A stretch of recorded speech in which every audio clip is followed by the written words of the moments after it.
Mark had always been a man of discipline, a businessman whose life revolved around meetings, late-night calls, and endless travel. His presence in the house was more of an idea than a reality. When I married him, I knew what I was signing up for: a life of security, comfort, and stability. Love, however, was a different story. John, his son from a previous marriage, was polite but distant. He had his own life, his own friends, and barely acknowledged my existence beyond a formal greeting. At first, I thought it was resentment. Maybe he saw me as someone replacing his mother. But as time passed, I realized it wasn't hate. It was indifference. And for some reason, that hurt more. One evening, Mark was away on a business trip, as usual. I had spent the afternoon cooking, trying out a new recipe. The house felt empty, save for the faint hum of the television in the background. Just as I was about to sit down for dinner alone, John walked in, looking exhausted. "Rough day?" I asked casually. He nodded, dropping his bag by the door and loosening his tie. "Yeah, you could say that." I gestured toward the table. "I made something new today. You should try it." He hesitated. It was a small thing, but I noticed it. A flicker of uncertainty in his eyes before he stepped closer. He took a seat, picked up a fork, and took a bite. The moment the food touched his tongue, his expression changed. "This is different," he murmured. I raised an eyebrow. "Different good or different bad?" He stared at the plate, then at me. "Good." Just unexpected. For a few seconds, silence stretched between us. There was nothing unusual about the situation. We had shared meals before, had small conversations. But something was different this time. The way he looked at me wasn't the same detached glance I was used to. It lingered, searching for something even I wasn't sure of. I cleared my throat, breaking the moment. "Well, I'm glad you like it." He nodded but didn't say anything else. He kept eating, but I could tell his mind was elsewhere. And for some reason, so was mine. That night, as I lay in bed, I found myself replaying that moment over and over. It was absurd. He was my stepson. There was nothing to think about. Yet, the weight of his gaze stayed with me, long after the lights were out. The days that followed were different. I noticed things I hadn't before. The way John's eyes lingered a second too long when we spoke, the way his voice softened when he addressed me, the way he seemed more present in the house. It was subtle, almost imperceptible, but I felt it.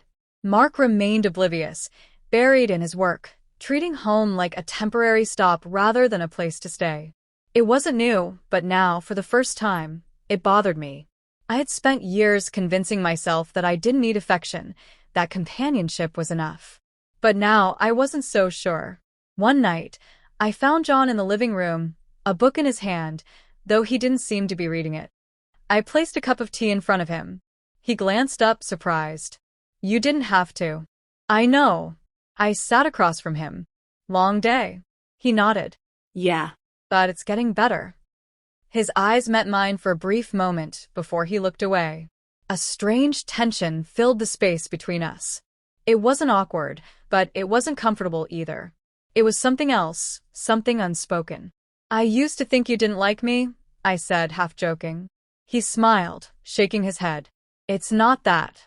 I just didn't know where I fit in." "And now?" He hesitated before answering.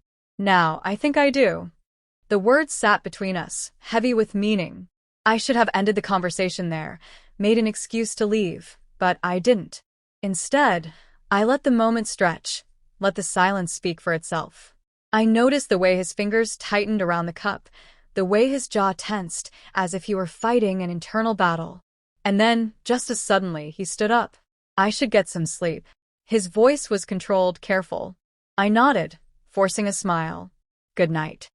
He walked away, but the air in the room remained charged, the unspoken words echoing long after he was gone. The night felt longer than usual. I tossed and turned, trying to shake off the weight of something I refused to name. Sleep wouldn't come, and when I finally gave up, I walked downstairs for a glass of water. The house was silent, except for the faint sound of rain tapping against the windows. I nearly turned back when I saw him. John was sitting at the kitchen table, staring at nothing, lost in thought. He looked up when he heard my footsteps. Couldn't sleep? I asked. He shook his head. You. I sighed, taking a seat across from him. Same. The rain outside grew heavier, filling the silence between us. It felt like we were suspended in time, stuck in a moment neither of us knew how to escape. You ever feel like you're trapped in a life you didn't choose?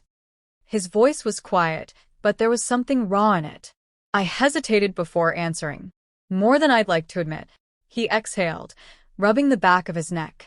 I don't know when it happened, but things changed. I look at you, and I don't see you the way I used to. My heart pounded, but I forced myself to stay composed. John. I know it's wrong, he cut in. I know I shouldn't feel this way, but I do. 1,000 thoughts ran through my mind, but none of them made sense. Every logical part of me screamed to put distance between us, to say something that would erase whatever was happening. But I couldn't. The space between us disappeared before I realized I had leaned in. His fingers brushed against mine, just a fleeting touch, but enough to set my skin on fire. He didn't move, waiting, searching my face for permission or rejection. Reality hit me like a cold wave, and I pulled my hand back, my breath unsteady.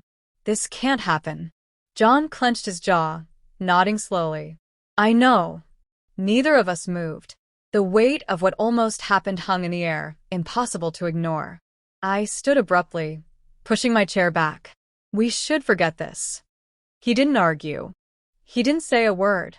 He just watched as I turned and walked away, even though we both knew it wasn't that simple. Mark returned earlier than expected, his sudden presence shifting the atmosphere in the house. I should have felt relieved, safe in the familiarity of routine, but instead, a quiet unease settled over me. I couldn't ignore the way John avoided looking at me, how he kept his distance, as if afraid of what might show in his eyes. Dinner that evening was tense, at least for me. Mark, oblivious to the storm brewing beneath the surface, spoke about his trip, his business deals, the usual. I nodded at the right moments, smiled when necessary, but my mind was elsewhere. Across the table, John sat stiffly, barely touching his food. At one point, Mark turned to him. You've been quiet. Everything okay? John forced a small smile. Yeah, just tired.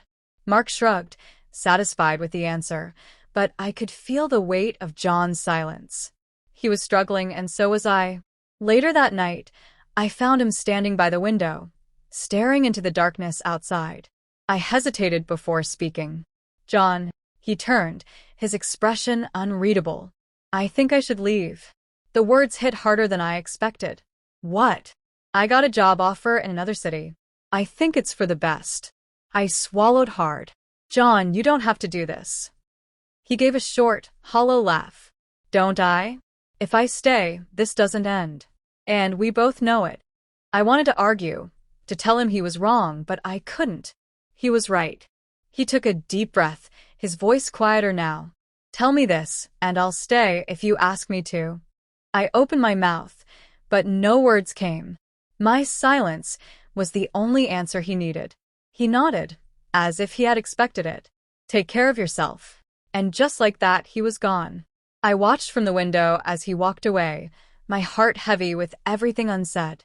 The house felt emptier that night, even with Mark asleep beside me.